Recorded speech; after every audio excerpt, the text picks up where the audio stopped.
Williamsburg, Brooklyn, 2015. It's trendy and it's the place to be.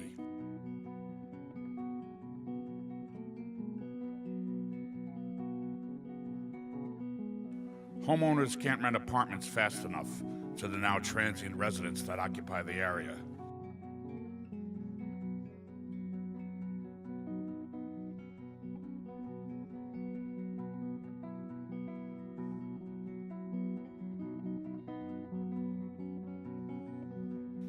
But Williamsburg, Brooklyn wasn't always like this.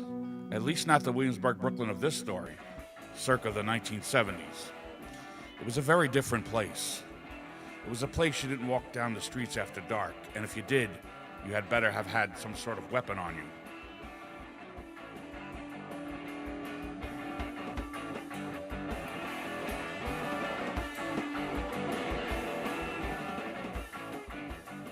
It was the place I spent my childhood, I being Vittorio Guglielmo Pacici, Vito William Pacici.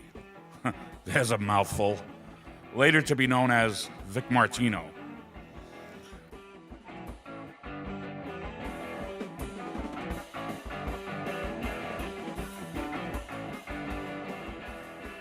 I grew up living at 149 Angel Lee Street in Williamsburg, Brooklyn. That's where I spent most of my childhood. But my growing years were spent on 85 Hevermeyer Street. But this isn't so much a story about me as it is about some neighborhood people of the time. One of those neighborhood people was my mother, Rosie Bellucci, aka Rosie Bull. She was the kind of person who would help anyone, and most people that needed help came to see her. If you were having trouble with a landlord or any kind of personal problem, people went to see Rose, and Rose went to see some of her friends. And I'll get to them momentarily.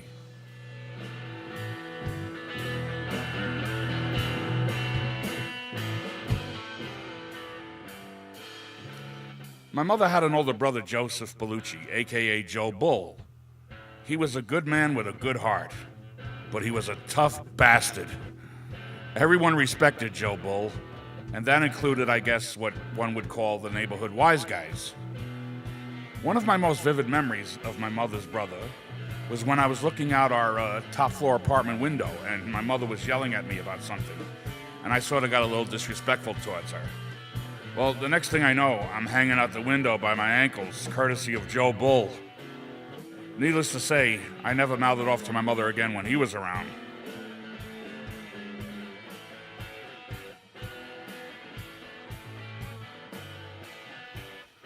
Unfortunately, he died of a heart attack when I was still very young. I'll never forget how my mother was overcome with grief over losing her older brother, Joseph. She also had a brother, Johnny, and a brother, Carmine, who they called Maxie. She also had an older sister, Jean, my Aunt Jean, who was happily married for years to Charles DeMarco, my Uncle Charlie. Her younger sister was Anna, my Aunt Anna.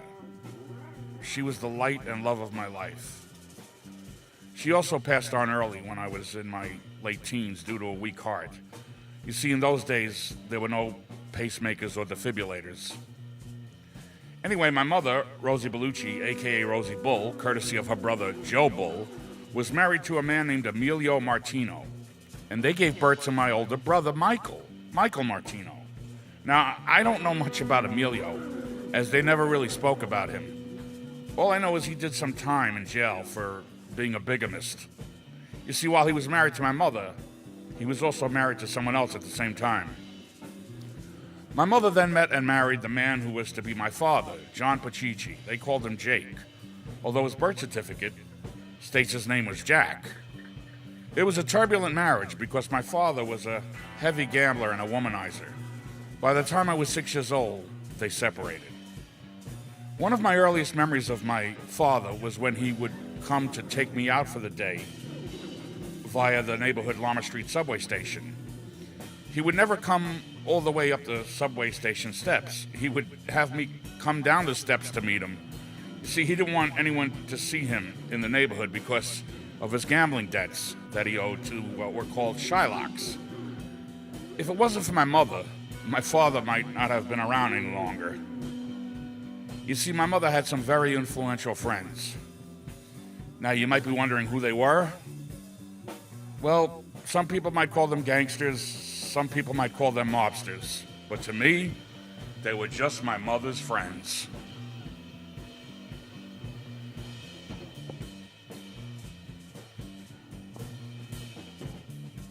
One of those friends was James Napoli, Jimmy Knapp. He was a capo, a boss, in the Vito Genovese family. Some might say crime family. I'll just say family. My mother and Jimmy go way back. She knew him a long time and worked for him for many years. As a matter of fact, if my mother wasn't a woman, she would have probably been a made man. I have this one vivid memory when I was younger of my mother telling me to stay out of her room and never to go into her closet and never to look in any one of those shoe boxes that were up there on the shelf.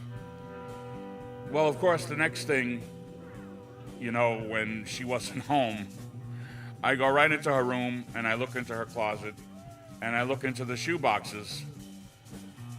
And what do I see? Guns. All sizes and shapes, guns. And I remember thinking, man, my mom is cool.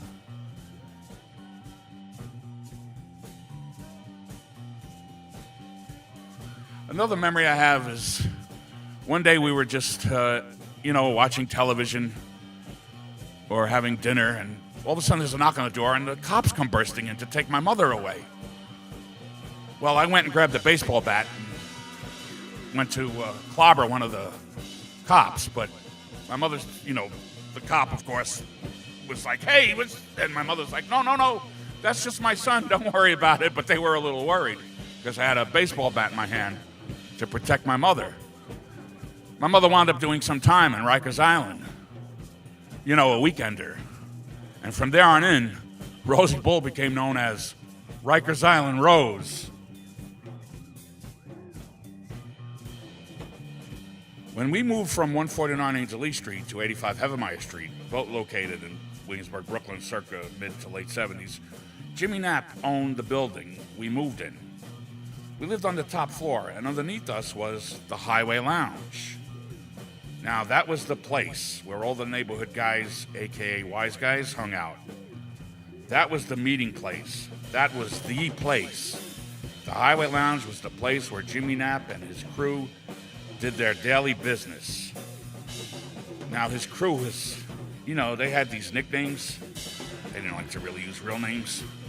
And they had names like, the obvious, like Lefty. And then there was Chopper. No, it's not what you think. He ran a chop shop. And there was Ski Ball and Hawaiian Eye.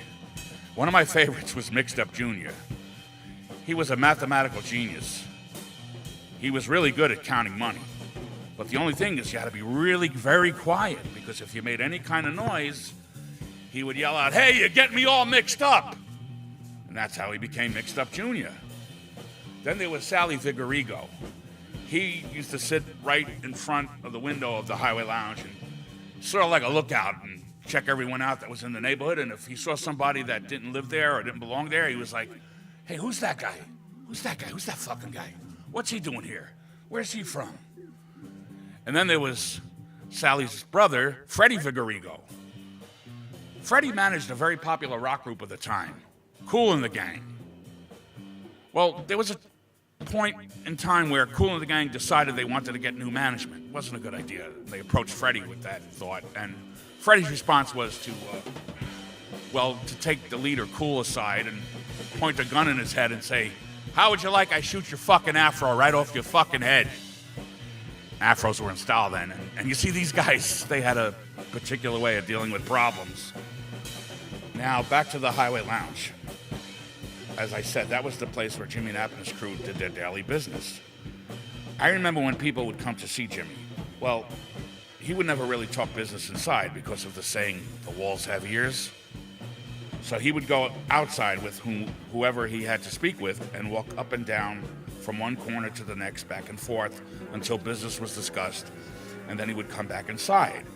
And if he had to discuss business with someone else, he would repeat the same routine over and over again. Just take a walk from one corner to the next until they finished their discussion, and then they would come back inside, and my mother Rose was the one behind the bar, and she would have their drinks ready for them. During the day, the Highway Lounge functioned as a business meeting place when Jimmy was there. Then in the evening, Jimmy would leave there and stop at Cresci's, a neighborhood restaurant, before heading home. In the evening, it was usually one of Jimmy's sons, Lefty or Tony or Rocco, or all three, who would be there, and then it would more or less become party time. It was the place to hang out, and not so much for business, but to have a good time. My mother wasn't usually there then. She was mostly there when Jimmy was there.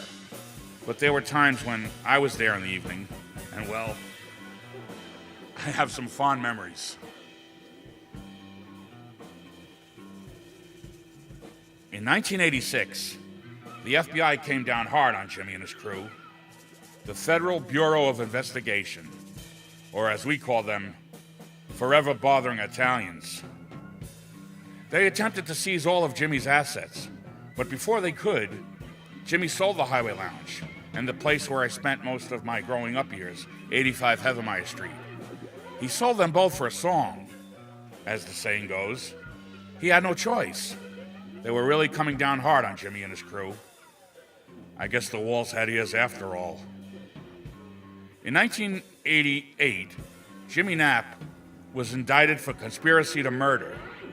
The murder victim was to be another capo of another crime family, and he was named John Gotti. Yes, the John Gotti, who was much more high profile than Jimmy was. Jimmy's style was to be as low profile as possible. Anyway, the FBI wanted Gotti for themselves. In 1992, James Jimmy Knapp Napoli passed away. It was truly the end of an era.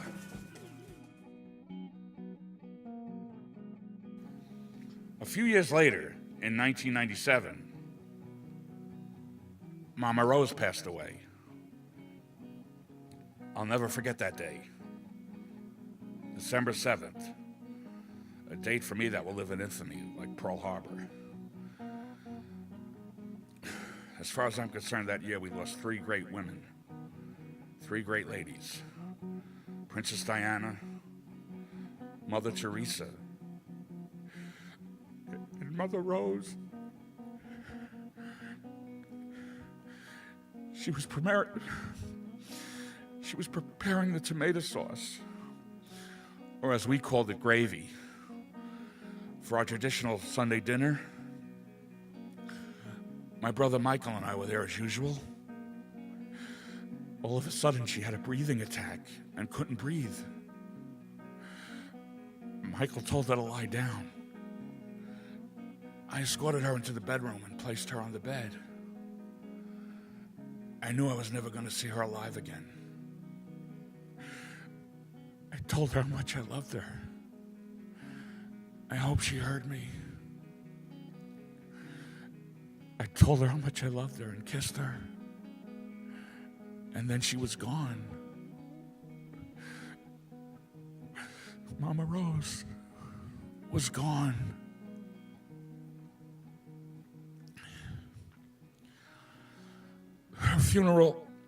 Her funeral looked like a scene out of The Godfather. They were all there to pay their respects. At one point, Jimmy's son Tony appeared, but he would not go near the coffin. He said he would rather remember my mother the way she was, full of life.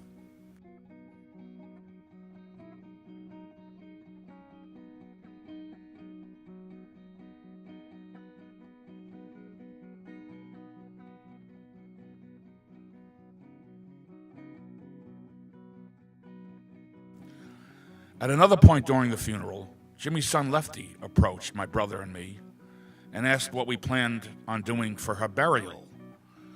When we informed him that we were going to have her cremated due to lack of funds, Lefty then walked over to some of the guys there and then came back and informed my brother and me that she was to be buried in a plot at Calvary Cemetery, where most of her family was also buried. And it was to be a family plot with room for my brother Michael and myself when our time came. We couldn't thank him enough. So that was my story of my mother Rose and some of her friends. I only saw them at their best. I only saw their good side. They were friends and they were family. And that's how I'll always remember them.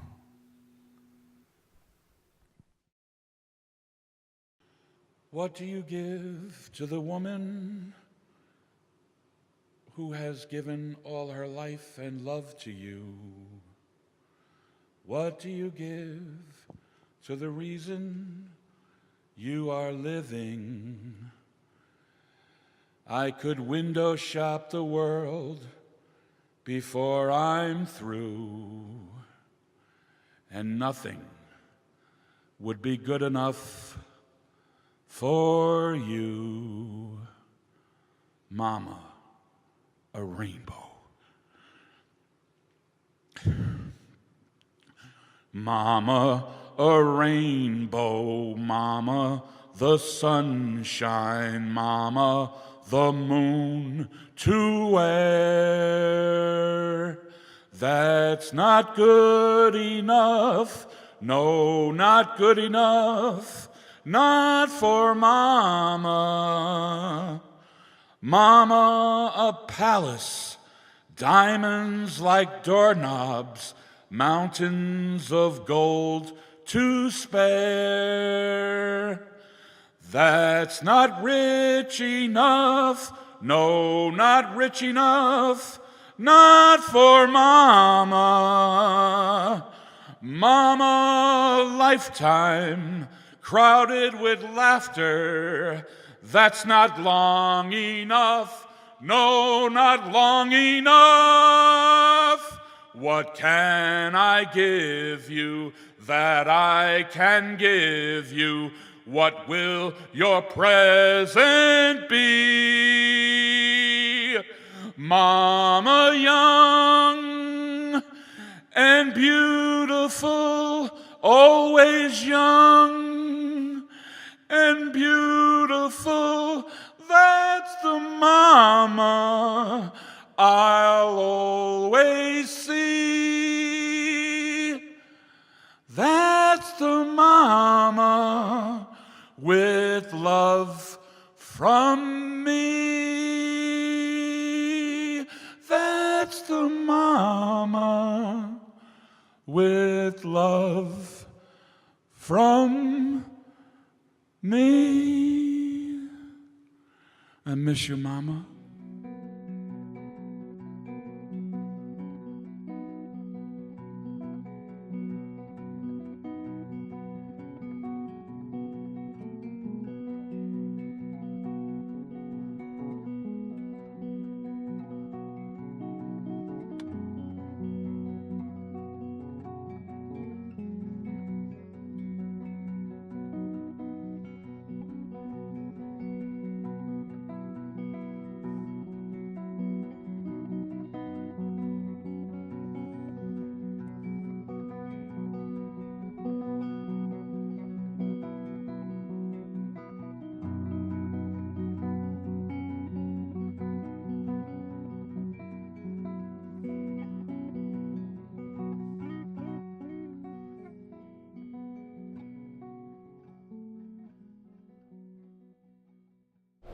All right, well, this is the spot where Sally Vigorigo used to sit. He'd be sitting right here, at the edge of the bar, by the window. And he was kind of like the official lookout. You know, he'd always be looking out the window. If he saw somebody he didn't know, he was like, hey, who's this fucking guy? This guy from the neighborhood? You know this fucking guy? Who's this fucking guy? Hey, hey, come here. You know this fucking guy? Who's that fucking guy? Yeah.